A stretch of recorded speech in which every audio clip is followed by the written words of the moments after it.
kasih atas sambutan yang telah disampaikannya.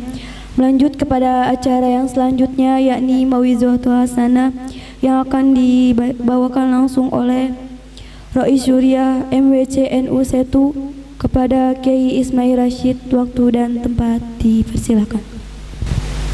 Assalamualaikum.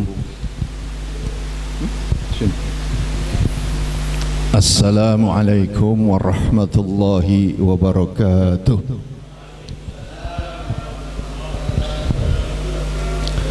Alhamdulillahi rabbil alamin, ilahil wahidil ma'bud, wassalatu wassalamu ala sayyidina Muhammadin sirri hayatil wujud wasababil a'dami likulli mawjud. Salatan tusabbitu fi qulubinal iman wa tuhaffidunal Qur'an wa tufahimuna minhul ayat wa taftahuna biha nurul jannat, nurun na'im wa nurun nadari ilal wajhikal karim wa ala alihi wa sahbihi wa sallim. Subhanaka la ilma lana illa ma 'allamtana innaka antal alimul hakim wa la haula wa la quwwata illa billahil aliyyil azim. Wa ba'du ilahi anta maqsudi wa ridhaka matlubi a'tini mahabbataka wa ma'rifataka. Yang saya hormati pengurus atau wakil ketua Tanfidiyah dari PCNU Kiai Usamah Zahid, yang jabatannya banyak sekali, saya juga lupa. Ketua Tanfidiyah kita yang alhamdulillah sangat rajin sekali, ya, semangatnya tidak pernah kendur. Jadi saya sebagai Rois Syuriah enak tinggal ngeliatin aja, ya. Guru kita wakil Rois kecamatan saya itu Bapak Kiai Haji Ahmad Syekhu, Katib Bapak Ali Romdoni Kiai Haji, Bendahara Bapak Gus Diful Didik Samsul Bahri, dan sekretaris di Ranting Cijengkol Ketua Al-Mukarram Ustadz Panut, Ketua Tanfidiyah daripada Ranting Cijengkol, Bapak-bapak dari Bimaspol, dari Babinsa, alhamdulillah sudah bisa duduk bersama kita. Ketua PAC Muslimat NU Ibu Usamah Zahid. Kemudian di sebelahnya itu Ketua Ibu Rela Repeh Laku Lampah dari TKN di Kota Bekasi, itu istri saya, namanya Ibu Ella. Para ketua Tanfidiyah dari Ranting semuanya tidak saya sebut satu persatu, mohon maaf. Saya hanya akan sedikit saja karena kalau mau Mau'izatul Hasanah itu mungkin panjang. Saya hanya sedikit saja. Sebenarnya ada satu yang saya keluhkan, ya, dalam hal gerakan Nahdlatul Ulama atau kesemangatan kita dalam menghidupkan Nahdlatul Ulama. Apa yang saya keluhkan? Barangkali ini perlu diperbaiki. Kita itu kalau memulai acara itu selalu molor. Barangkali itu yang perlu kita perbaiki. Yang kedua, ketika acara itu berlangsung, banyak warga kita atau jamaah kita ngobrol, ngerokok, dan lain sebagainya. Itu yang sedikit saya keluhkan dalam hati saya. Barangkali ini perlu kita rubah. Untuk apa? Untuk menunjukkan kesemangatan kita dalam menghidupkan Nahdlatul Ulama minimal di Kecamatan Setu. Bapak dan Ibu-ibu sekalian yang berbahagia, menyambung apa yang tadi disampaikan oleh Kiai Usamah Zahid, NU itu keberadaannya bahkan lebih dulu daripada NKRI. Kalau NKRI baru diterbitkan, baru diproklamirkan pada 17 Agustus tahun 1945. NU jauh sebelum itu. Kalau NU berdiri tahun 1926, 31 Januari, maka sebenarnya embrio dari NU itu sendiri sudah dimulai sejak tahun 1916. Dengan berdirinya Nahdlatul Wathon, kebangkitan tanah air. Ini embrio NU itu ada 3. Satu, Nahdlatul Wathon, berdiri tahun 1916. 2 tahun kemudian disusul dengan berdirinya Nahdlatul Fikri, kebangkitan para cendekiawan. Ini belum lahir nih NU, tapi embrionya sudah lahir. Kemudian setelah itu disusul dengan berdirinya Nahdlatul Tujjar, kebangkitan para saudagar, para orang-orang kaya yang peduli untuk mengatasi kemiskinan yang pada saat itu masih terjadi di negara kita, Indonesia pada saat itu. Walaupun Indonesia belum lahir pada saat itu. Maka 3 embrio organisasi daripada NU ini menjadi awal sesungguhnya. Jadi kalau kita bicara tentang sejarah Nahdlatul Ulama, tidak dimulai dari tahun 1926 ketika NU berdiri, tapi dapat dimulai dari tahun 1916 ketika berdirinya Nahdlatul Wathon. Kemudian setelah itu, ketika di Arab Saudi terbentuk satu negara dengan setelah memisahkan dari Khilafah Utsmaniyah, yaitu negara Saudi Arabia yang dipelopori oleh Raja Saud. Makanya disebut Saudi Arabia. Raja Saud yang pada waktu itu berkolaborasi dengan Muhammad bin Abdul Wahab sebagai pencetus ajaran Wahabi. Dia berhasil karena disokong oleh Inggris pada saat itu sebagai negara kuat pada tahun-tahun itu. Kolaborasi antara Ibnu Saud, Raja Saud dan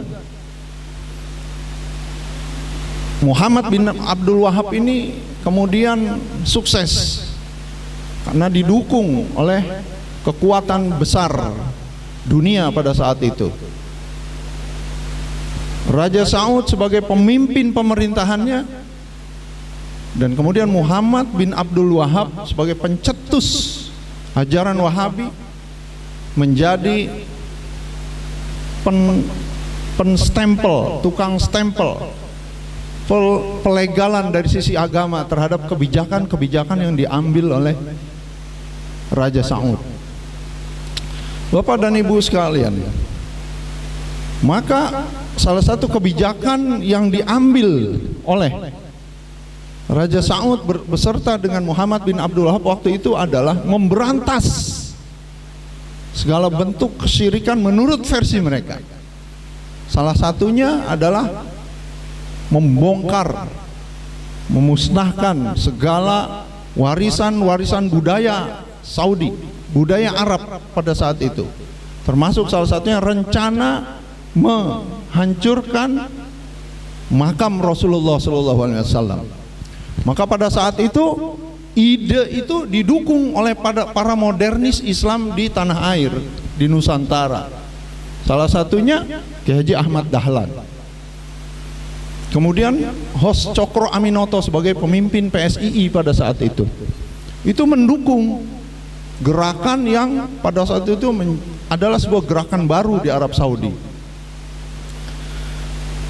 Tetapi kaum pesantren, para ulama-ulama pesantren tidak setuju, bahkan menentang gerakan ini. Maka dibentuklah apa yang disebut dengan Komite Hijaz yang diketuai oleh Kiai Haji Wahab Hasbullah. Datanglah menghadap ke sana, ke Arab Saudi, kepada raja di sana, dan memberikan pertimbangan-pertimbangan agar makam Rasulullah tidak dihancurkan. Kalau tidak, ini akan terjadi perpecahan Islam secara menyeluruh. Islam Ahlus Sunnah wal Jamaah di seluruh dunia akan bangkit melawan kebijakan itu. Alhamdulillah usaha itu berhasil. Maka sampai sekarang kita masih melihat makam Rasulullah ada di Masjid Nabawi. Maka kemudian selanjutnya para ulama kalangan pesantren berunding bagaimana ini untuk memperkuat gerakan ini, gerakan Ahlus Sunnah wal Jamaah ini. Maka tahun 1926 tanggal 31 Januari dibentuklah apa yang disebut dengan Nahdlatul Ulama atau kebangkitan ulama, yang sampai sekarang masih berdiri. Bapak dan Ibu sekalian, bahkan ketika Pancasila waktu itu, sila pertamanya masih menyebut ketuhanan yang Maha Esa dengan kewajiban menjalankan syariat Islam bagi pemeluknya.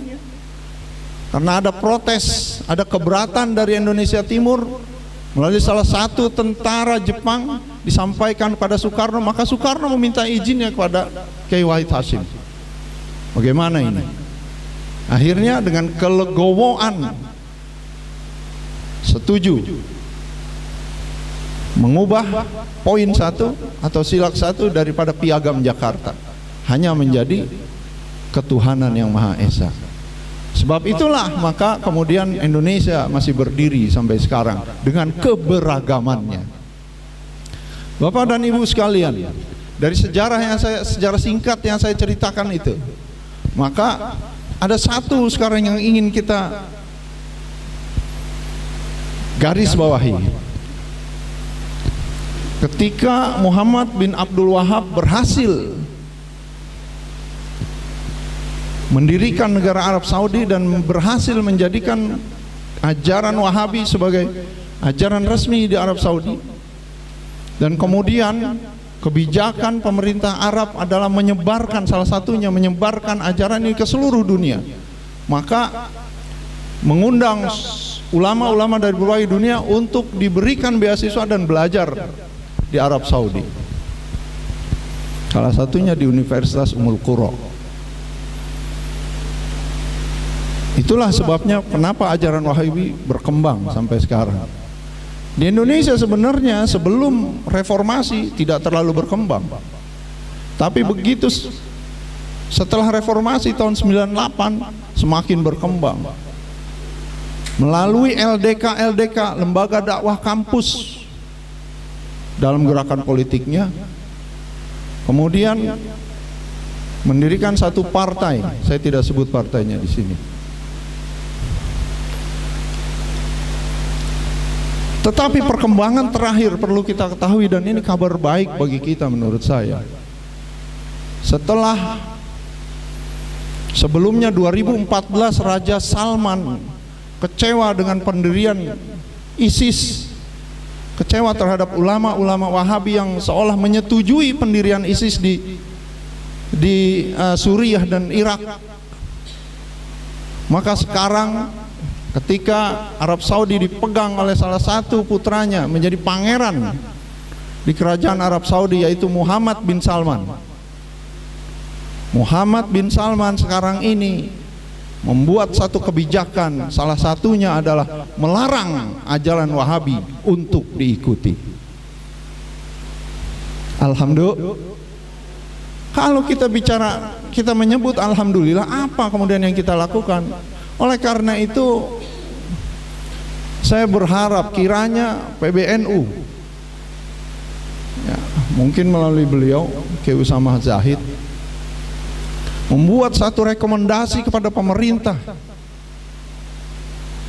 agar meniru apa yang dilakukan oleh Arab Saudi dengan kebijakannya melarang ajaran Wahabi untuk diikuti.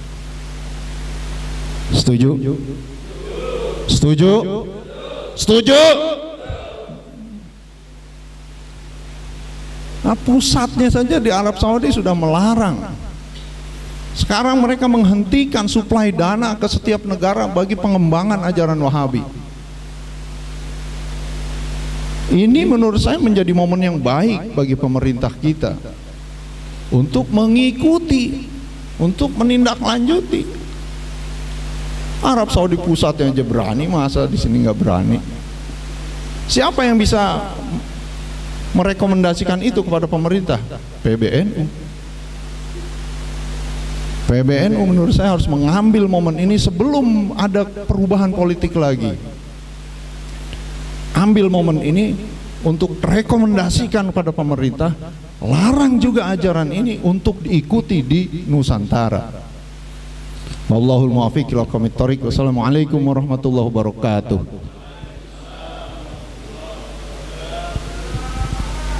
Baiklah, terima kasih atas mau'izatul hasanah yang telah disampaikan oleh Rois Surya MWC NU Seto kita.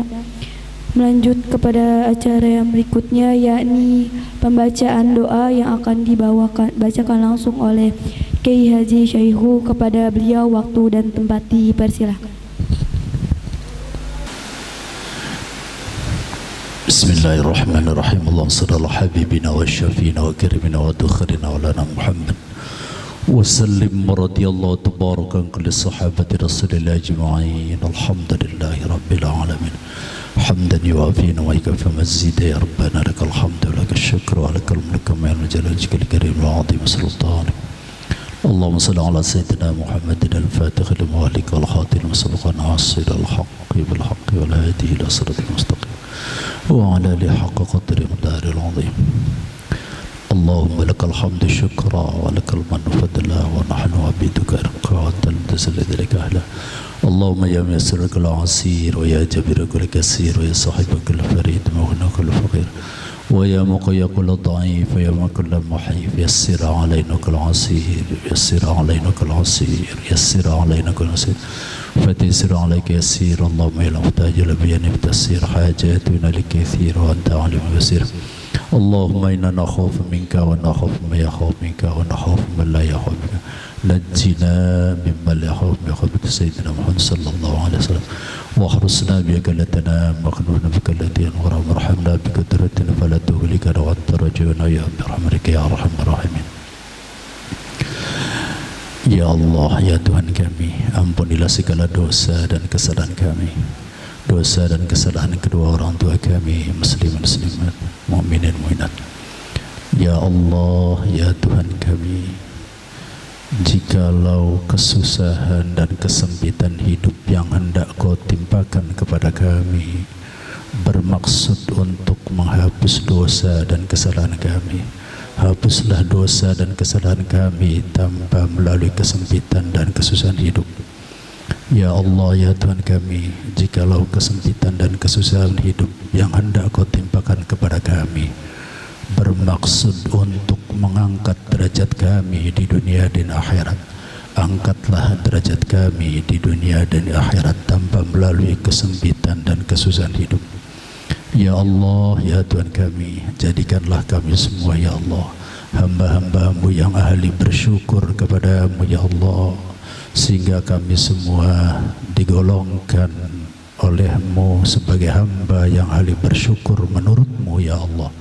Rabbana atina fid dunya hasanah wa fil akhirati hasanah wa qina adzabannar. Subhana rabbika rabbil izzati amma yasifun, wassalamun alal mursalin, alhamdulillahi rabbil alamin. Al-Fatihah. A'udzu billahi minasy syaithanir rajim. Bismillahirrahmanirrahim. Alhamdulillahi rabbil alamin arrahmanir rahim maliki yaumiddin. Iyyaka na'budu wa iyyaka nasta'in ihdinas siratal mustaqim siratal ladzina an'amta 'alaihim ghairil maghdubi 'alaihim waladdallin. Acara demi acara telah kita selesaikan. Tibalah kita pada sesi penutup. Marilah kita tutup acara ini dengan pembacaan hamdalah. Alhamdulillahirabbil alamin. Saya selaku pembawa acara mengucapkan mohon maaf yang seluas-luasnya apabila ada salah kata ataupun perbuatan. Dari saya, wallahu muwaffiq ila aqwamit thoriq. Assalamualaikum warahmatullahi wabarakatuh.